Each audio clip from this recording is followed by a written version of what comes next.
The analysis. I am repeatedly invited to dinner parties. Some invitations I decline because there is nothing to be gained from attendance. Even the sport of needling and dismantling one of the guests, or deciding I shall seduce one of them and lure them away from the dining table so that I can make them succumb to me physically, does not prove sufficient interest to me. The other guests, for I invariably ascertain who else will be attending before making a decision, are simply beneath me in some shape or form. However, there are others where I am engaged in a different game altogether. Sometimes I know the guests very well.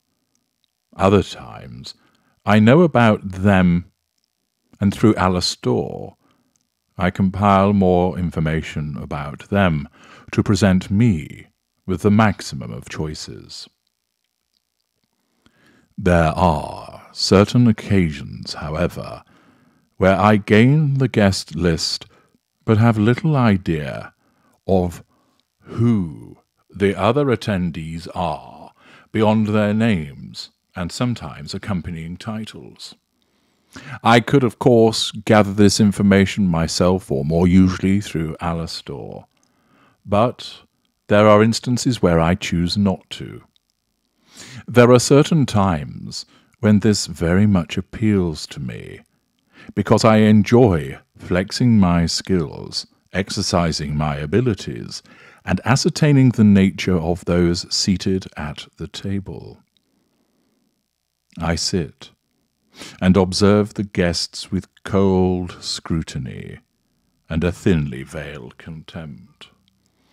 Through my unemotional lens, each guest will be assessed, exposing the intricacies of their facades. I am practiced at observing them. I listen to the subjects they talk about. What is their body language like? Who are they talking to? Do they monopolize a certain guest? How do they laugh? Who do they look at when another is talking? Do they chew with their mouth open? And so many other matters are all absorbed by me to generate a prompt assessment of the dinner guests. I have often found that when I engage in what I call a blind tasting of these dinner guests, it does not take me long to ascertain the nature of these individuals, which will, of course, include the identification of narcissists, normals, and empaths. A little while ago, I undertook one of these blind tastings, and I wanted to share with you my cold assessment of the 8 guests, but not the host who I knew well, who attended this particular dinner party also. I categorized each one of them, affording them a brief description which I shall share with you now, and perhaps you might, in your own mind, determine from the briefest of the descriptions whether those individuals would ultimately fit with regard to being narcissist, normal, or empath. The first guest to be dissected by me is the pragmatic socialite. With a perpetually rehearsed smile and a meticulously crafted facade of congeniality, this guest navigates social circles with calculated precision. Every interaction is a strategic maneuver aimed at advancing their own interests. I discern the shallowness behind their charm, seeing through the layers of insincerity. Next on my clinical radar is the ostentatious braggart. This guest revels in recounting their supposed achievements and possessions, always ensuring that their grandiosity is the centre of attention. I observe their blatant self-promotion with an unimpressed air, recognizing the insecurity driving their need for validation. The braggart's transparent attempts at self-aggrandizement only serve to reinforce my detached contempt. Caught in my unemotional scrutiny, the incessant gossip is unveiled as another guest whose company is received with disdain. Their incessant whisperings, fueled by an insatiable appetite for scandal, reveal a shallow existence centered around the misfortune of others. I easily note their malicious enjoyment of spreading rumors, contemplating the emptiness that must lie beneath their superficial interactions. While my code assessment may seem harsh, it remains impartial, as it then falls upon the masked introvert. This guest, seemingly withdrawn and aloof, hides behind a carefully constructed veil of introversion. I dissect their calculated detachment, recognizing it as a defense mechanism to shield vulnerabilities. My detachment is tinged with a nuanced understanding, as I have, too, donned similar masks in my own social encounters, albeit for different reasons. The overbearing intellectual, with an air of superiority and an insatiable desire to showcase their intellectual prowess, attracts my unemotional gaze. This guest monopolizes conversations, dismissing opposing viewpoints with arrogant condescension.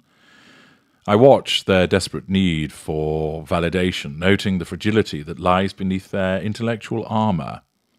Their self-absorption garners a silent sneer from me. A master of false compliments and feigned interest, the insincere flatterer captivates others but always falls short when they try with me.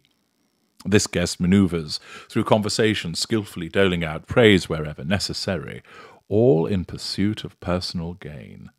I all too readily recognize their manipulative tactics, their hollow words serving as a reminder of the shallowness permeating the social landscape.